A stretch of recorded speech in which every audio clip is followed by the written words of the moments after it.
Selamat hari Minggu kelima setelah Trinitatis. Bapak, Ibu, saudara-saudara, dan anak kami yang dikasihi Tuhan Yesus Kristus. Immanuel. Mari kita berdoa. Damai sejahtera Allah yang melampaui segala akal akan memelihara hati dan pikiranmu dalam Kristus Yesus. Amin. Firman Tuhan di minggu ini tertulis dalam Lukas 6 ayat 39 sampai dengan 42. Yesus mengatakan pula suatu perumpamaan kepada mereka. Dapatkah orang buta menuntun orang buta? Bukankah keduanya akan jatuh ke dalam lubang? Seorang murid tidak lebih daripada gurunya. Tetapi barang siapa yang telah tamat pelajarannya akan sama dengan gurunya. Mengapakah engkau melihat selumbar di dalam mata saudaramu, sedangkan balok di dalam matamu sendiri tidak engkau ketahui? Bagaimanakah engkau dapat berkata kepada saudaramu, "Saudara, biarlah aku mengeluarkan selumbar yang ada di dalam matamu," padahal balok yang dalam matamu tidak engkau lihat? Hai orang munafik, keluarkanlah dahulu balok dari matamu, maka engkau akan melihat dengan jelas untuk mengeluarkan selumbar itu dari mata saudaramu.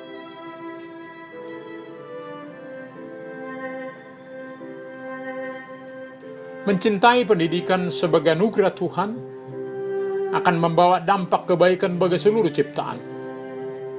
Maka sangat baik berpegangan tangan, saling menolong dalam kelebihan dan kekurangan untuk kebaikan bersama dalam hidup. Tidak untuk saling merendahkan, menghakimi, merasa diri lebih benar, namun saling membangun kepada yang baik sebagai manusia yang selalu mempunyai kelemahan. Ada yang pernah menuliskan bahwa orang-orang buta menuntun orang buta adalah salah satu humor di Alkitab. Namun seorang ahli Alkitab katakan justru ini adalah pengajaran keras. Jangan bermain-main terhadap tanggung jawab pendidikan. Perumpamaan sinisme bagi orang yang merasa diri baik dan benar. Belum pernah saya dengar orang buta menuntun orang buta. Jadi sudah sangat aneh memang bila seorang pengajar mengajar yang dia tidak tahu. Untuk itu sangat perlu pengenalan diri untuk mengenal sesama. Apakah seseorang sudah melihat, mengerti dengan benar?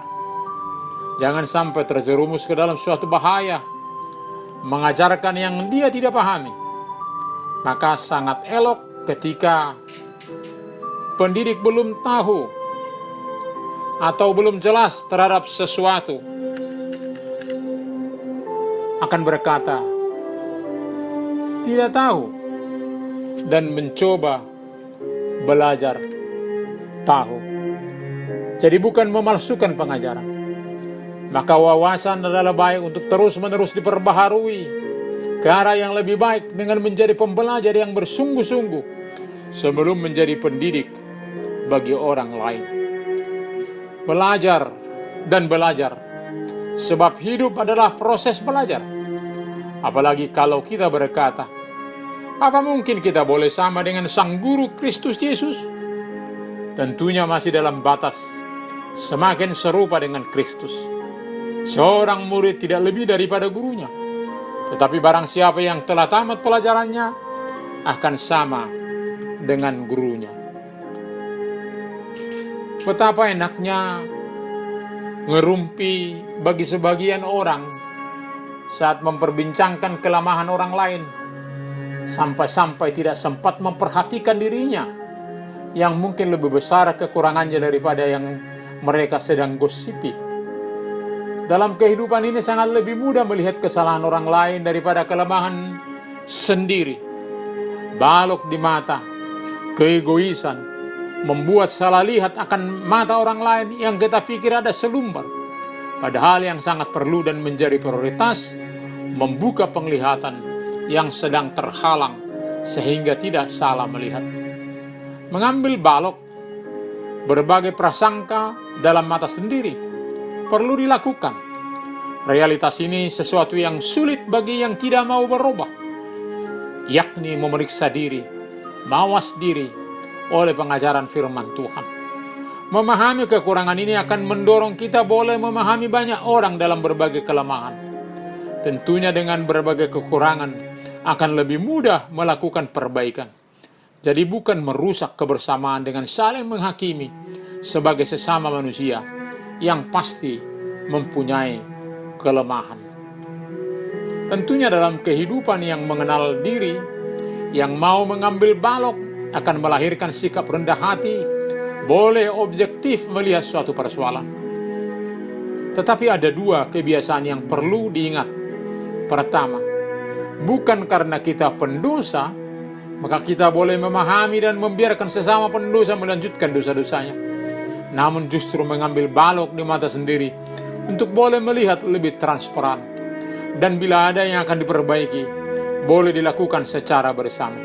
Kedua, jangan merasa tidak pantas untuk diambil selumbar di mata kita sebagai sesama orang berdosa. Sebab terkadang ada ungkapan yang mengatakan, jangan menghakimi dong. Emangnya kamu ini siapa? Seseorang yang merasa tidak layak, tidak pantas, dan tidak patut ditegur dalam kekurangannya. Maka kita perlu saling memperhatikan untuk memperbaiki hidup bersama.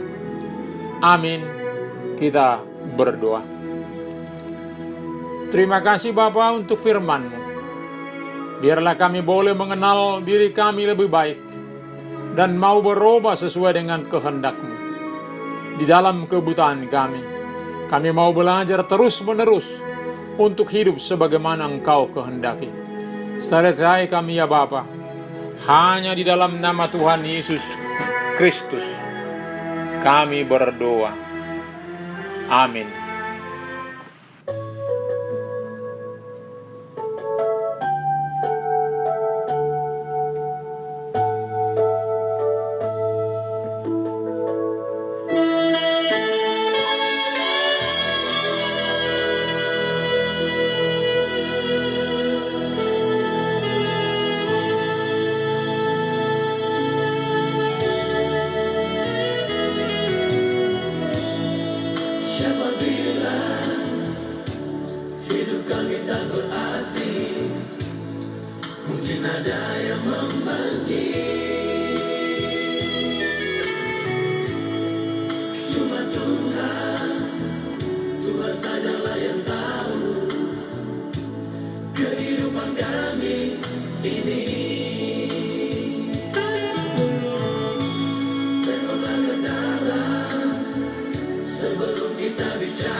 kita bicara, mungkin ada yang tahu.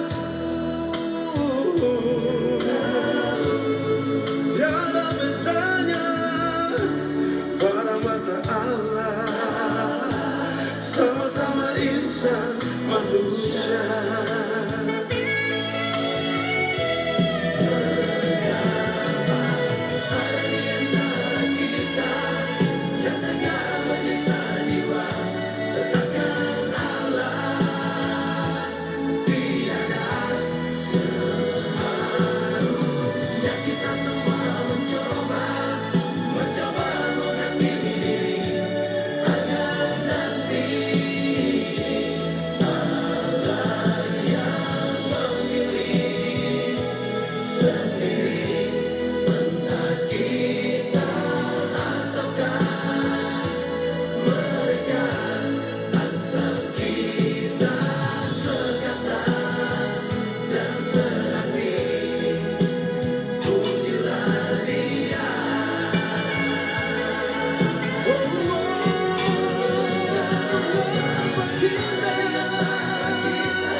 Terimalah berkat Tuhan.